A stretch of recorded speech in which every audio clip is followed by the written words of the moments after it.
All right, Johnny B here, UpsideDownDrafting.com. Week 6, waiver wire gems. Let's go take a look real quick at the week that was for me. I'm 3-2. I took a loss. I did not have Cam Newton. I had some struggles on a few guys on my IDP. I had a kicker who was non-existent with Graham Gano. That's here nor there. I did have some guys that played really well. Sammy Coates, Tevin Coleman. I had Mike Evans. I had some other guys that just had a mediocre game. So 3-2, you move on. I mean, it's too early in the season. Your goal right now is just to find these nuggets, find the gems, leave them on your bench. I don't care if they're on a bye week. I'm getting comments or emails on this stuff. Oh, you're picking a guy on a bye week? Yeah, exactly. Put him on your bench. That's what it's for. You need a depth chart. You need to look ahead, okay? This is a marathon, not a sprint. I get so sick and tired of hearing people who are 4-1, 5-0. Big deal. I mean, you can win this whole league, right, if you have 6 losses. You can't have more than 6 losses statistically most of the time. But right now, I'm on track. I'm fine. Just stay the course. Don't get overwhelmed, right? The guys that are undefeated or 4-1, let me tell you something. They're not on a show like this. They're not looking up waiver wire gems. They're not looking in the future. They're just like, hey, my team's great. I'm just going to stay where I'm at. And then they don't make moves. They don't morph, right? You get to that week 13, week 14, and then they get knocked out of the playoffs, and they're going, I just don't understand. I had this team. I had the best record. Yeah, no one cares because no one remembers, right? When you win your league, no one remembers what kind of record you had early 1 month in. All right, so Sammy Coates had a nice day. He had also a terrible case of the drops. He choked, literally. I mean, it's great. He put up some nice numbers and everything, but boy, he could have had so much more. Tevin Coleman, another strong week. Again, these were my draft instructions on a few of these guys that we were talking about. Charles Sims, you got to wait on, but still, he's another guy that we were talking about, this upside-down approach.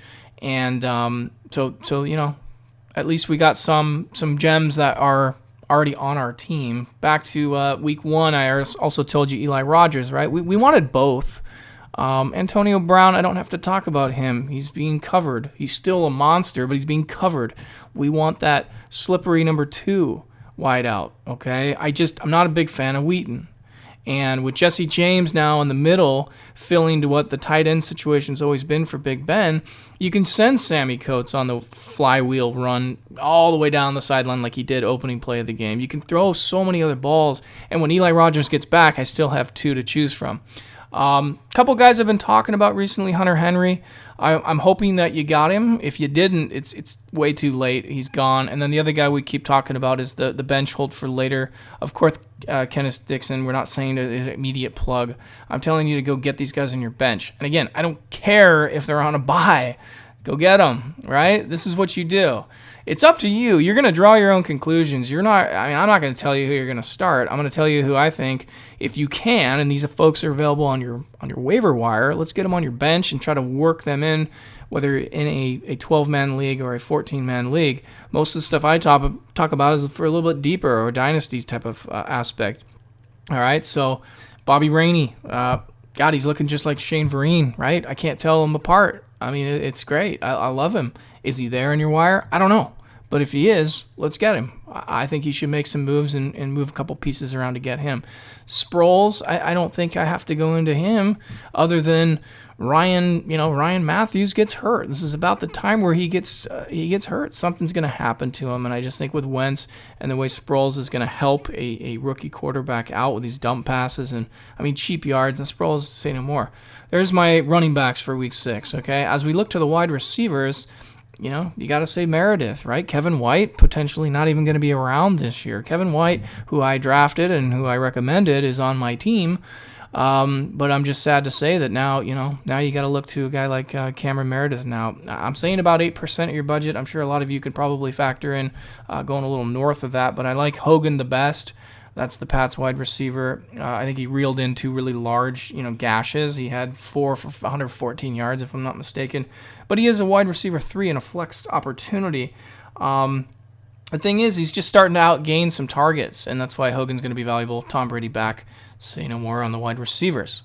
Tight ends, I like Charles Clay. I like what I'm seeing. I'm seeing some good things in the Bills' offense in targets for Clay, but Clay's always been a beast. I don't think, most people need to know anything more about him other than if he's on your wire, go get him. If you're in need of tight end, there's a lot of injuries out there, so maybe there's some tight ends you can work in or try to obtain. But again, the guy I really like is Hunter Henry, so it's too bad if you missed on him. The one guy that threw a comment on this video was talking about Fleener. I will be in touch with you because Fleener is back, and let's see how he works out the rest of the season. Fleener, I think, has an awesome opportunity, but he's only been on the Saints for 4 weeks. So, for him to accuse me of not being able to assess talent, start your own show. Let's see how you do this. It's not exactly easy. The best expert out there, about 67% right. It's freaking hard, man. I mean, even on this defense, you can call me crazy or an idiot now. Yeah, of course, I missed on the 49ers. But there's so many things to this fantasy football projections that could have said, hey, on a Thursday night football game without Carson Palmer, I thought the Niners could have held up. Hey, I missed. I'll be the first one to admit I was wrong on a team defense. So moving on with that, the Lions, week 6, that's my pick. We'll get back to my streak as some of the other defenses I picked. So a lot of it is hey, as a human beings, right? I mean, you do your research, you assess talent, and you go from there. But beyond that, again, if you want to look at my team on who I drafted, I still have a winning team. I believe I have a playoff-driven team. I think I have an 85% chance of making the playoffs. I still do. I'm 3-2. I'm fine. Tevin Coleman, Charles Sims, Bilal Powell. That's Upside Down Drafting 101. Danny Woodhead would have been the king. I mean, you almost have to sing a song for that guy. I mean, it's so sad. I mean, to see him go down like he did and how he came around from college in a big name school out there, says, no, we don't want you. Then he goes to the small school and then, and then he makes his way into the pros, and it's like, you got a Bill Belichick type who just finds this gem, and then he ends up on the Chargers, does so many great things. And anyways, without him, without Keenan Allen, that's fine. We move on. But again, with some of the guys that I've stockpiled, like Tyler Lockett, I think he is going to bloom later in the year. Diggs, right, who's now kind of banged up a little bit, he's going to bloom later in the year. Eli Rogers or Sammy Coates, I'm in line. So my receivers are ready and rocking to go. Right now, I just need some quarterback play from Cam Newton. Evans is a stud.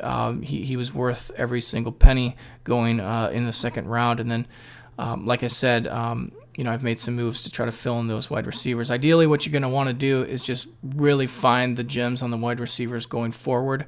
The runners are going to be maybe, plug or play on your RB3. Again, these are deeper leagues I'm talking about. This is not the right website for you if you're looking for stock advice or just, the cookie cutter stuff. I'm trying to give you some gems that you can plug in, and hopefully I've done my job. And this has been Johnny B of UpsideDownDrafting.com. Thanks. Check me out on Twitter as well. Talk to you guys next week in week 7. Let's see what happens. And thank you. See ya.